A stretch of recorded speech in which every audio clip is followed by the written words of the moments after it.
keselamatan, ketiga, keselamatan. Urusan politik, urusan yang lain itu adalah urusan yang kesekian.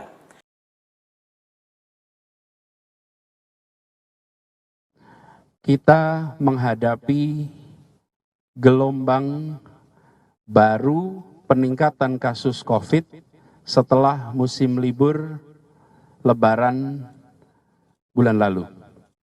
Lonjakannya mulai dirasakan hari-hari ini, bukan hanya di Jakarta, di berbagai wilayah Indonesia. Tapi di Jakarta, kita perlu sekarang melakukan pendisiplinan secara kolektif. Kita tidak bicara isu lain kecuali COVID. 3 hal yang sangat mendasar. Sedikit yang tiga nih. Nomor 1 keselamatan, nomor 2 keselamatan, nomor 3 keselamatan. Urusan politik dan lain-lain itu nomor kesekian. Hari ini 3 itu yang penting. Gitu ya. Makasih. Jumpa lagi di Opini Budiman.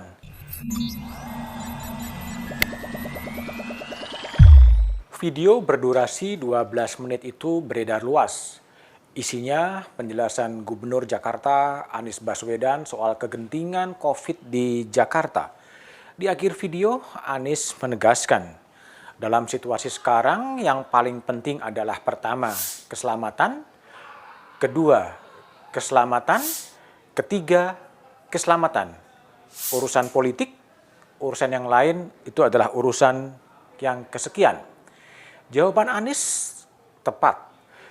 Dalam situasi sekarang, langkah yang paling tepat dan bijak adalah bagaimana mengendalikan COVID-19 secepat mungkin.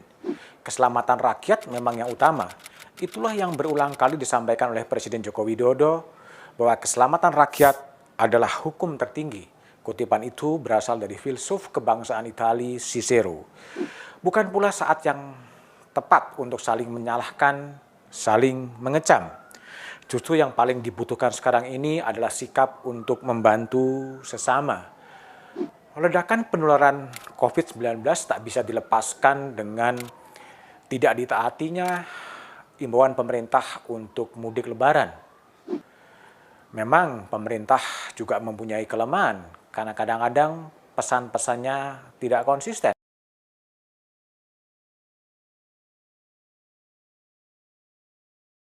Bukan saat yang tepat untuk saling menyalahkan, saling mengecam. Justru yang dibutuhkan sekarang adalah saling untuk membantu sesama. Untuk itu, sejak jauh-jauh hari, pemerintah telah memutuskan untuk melarang mudik pada Lebaran kali ini. Dan keputusan ini diambil melalui berbagai macam pertimbangan. Karena pengalaman tahun lalu terjadi tren kenaikan kasus setelah 4 kali libur panjang. Pemerintah sebenarnya telah melarang mobilisasi mudik lebaran. Namun masalahnya mudik itu juga terjadi. Entah pemerintahnya yang kehilangan otoritas, kehilangan daya magisnya untuk mengimbau masyarakat, atau rakyatnya yang kemudian juga bandel. Memang pada satu sisi rakyat lelah karena tekanan di masa pandemi yang begitu luar biasa, tapi pada sisi lain juga kemudian pemerintah juga kadang tidak konsisten dalam menerapkan larangan mudik. Kondisinya adalah kondisi yang genting. Harian Kompas pernah menulis Pulau Jawa darurat COVID. Harian Republika pernah menulis rumah sakit darurat, nakes juga darurat. Khususnya dalam kondisi di Jawa, situasinya memang menegangkan. Hingga 21 Juni 2021, jumlah terkonfirmasi positif sudah menembus angka 2 juta. Terjadi percepatan penularan.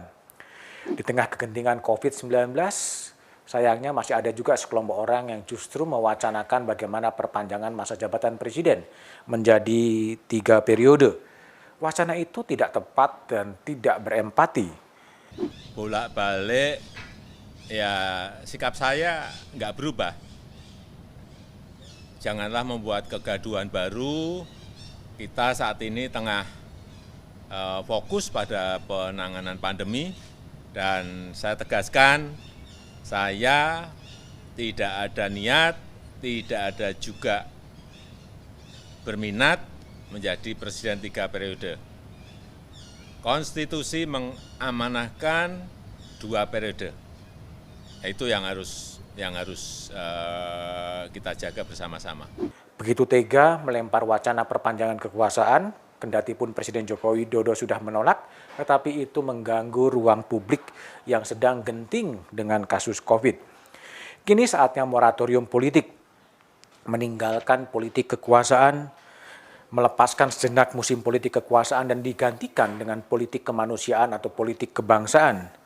Selesaikan segera berbagai kisruh-kisruh di tanah air seperti kasus KPK, hindari kontroversi-kontroversi soal pembangunan ibu kota baru, tapi bagaimana menyelesaikan soal COVID. Yang perlu dikedepankan bukanlah koalisi kekuasaan, tapi koalisi besar, koalisi sosial berskala besar yang mengorkestrasi semua instrumen-instrumen negara dan masyarakat agar bangsa ini bisa selamat dari COVID. Butuh komandan jenderal yang bisa mengatasi itu semua. Siapa mengerjakan apa, lembaga apa mengerjakan apa, perusahaan apa mengerjakan apa, agar bangsa ini kemudian bisa segera keluar dari COVID-19. Perang melawan COVID sangat mengandalkan kepemimpinan lokal. Kepemimpinan lokal inilah yang kemudian ditantang untuk bagaimana di daerahnya bisa segera mengatasi pandemi.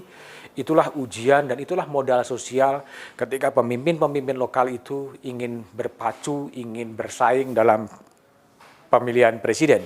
Saatnya paradigma politik digantikan, politik kekuasaan menjadi politik kemanusiaan dan politik kebangsaan. Hanya dengan cara itulah kemudian bangsa ini bisa sama-sama kemudian berperang dan memenangi COVID. Bergotong royong membantu negeri untuk memenangkan peperangan melawan pandemi. Namun apapun yang terjadi, janganlah pernah lelah untuk tetap mencintai Indonesia.